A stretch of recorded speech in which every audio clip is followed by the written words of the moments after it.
Penebangan pohon menggunduli hutan tanpa gerakan penghijau. Kala bumi menyerah dan bala datang menyapa sang raja langit dan penghuni negeri awanmu, dan teguran tumbang menjadi ruang, namun benih baru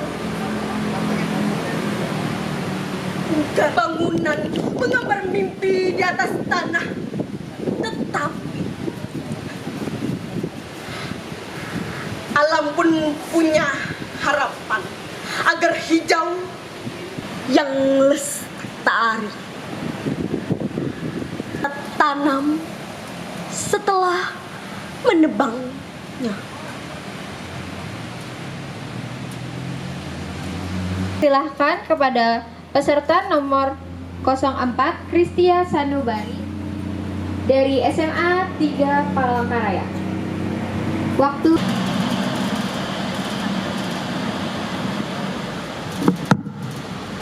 Teguran sang raja langit dan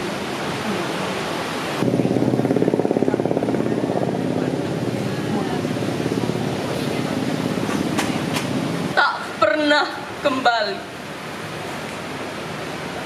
namun tak pernah datang ketika pohon terakhir tumbang.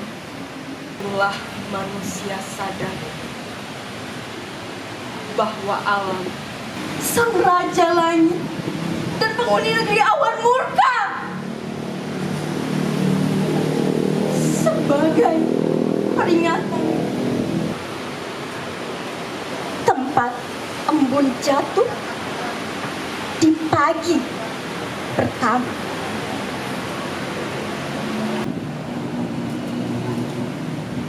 Pohon-pohonku pergi satu-satu di bawah jalan yang tak Kala bukan lahan pemukiman Raja Lela, menjamah hutan perawan bumi, melucuti alam dengan liarnya penebangan pohon, menggunduli hutan tanpa gerakan penghijauan, mengundang teguran sang Raja Langit dan sang Raja Langit dan penghuni negeri awan murka.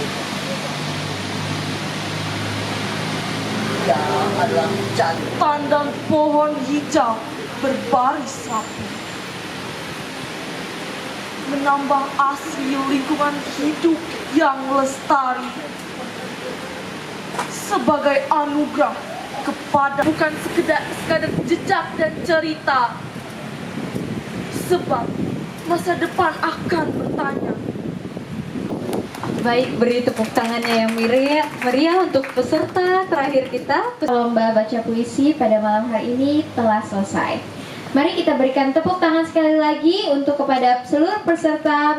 Selanjutnya Dewan Juri akan melaksanakan proses rekapitulasi nilai dulu.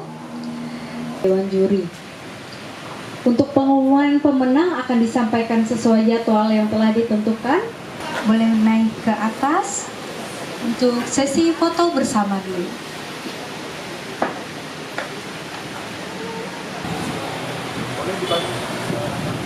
Mungkin sebagian ada yang ke kiri.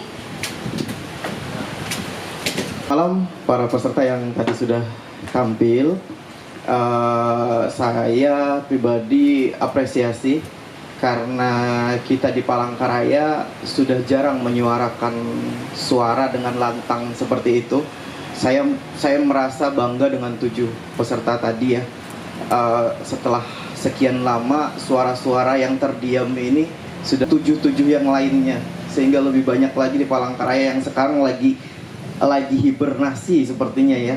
Saya rasa mungkin selama ini kita udah cara, bahkan kita juga punya teori namanya Poetic of Architecture, di dalamnya berbicara tentang puisi di dalam arsitektur. Dan di sini kami gitu diberi saran Yang pertama, sebelum baca puisi, ya kita harus tenang dulu ya, tidak usah seperti dikejar-kejar ya. Yang pertama yang perhatikan lagi teknik vokal. Teknik vokal kita harus jelas. Kalau A, B, B harus jelas.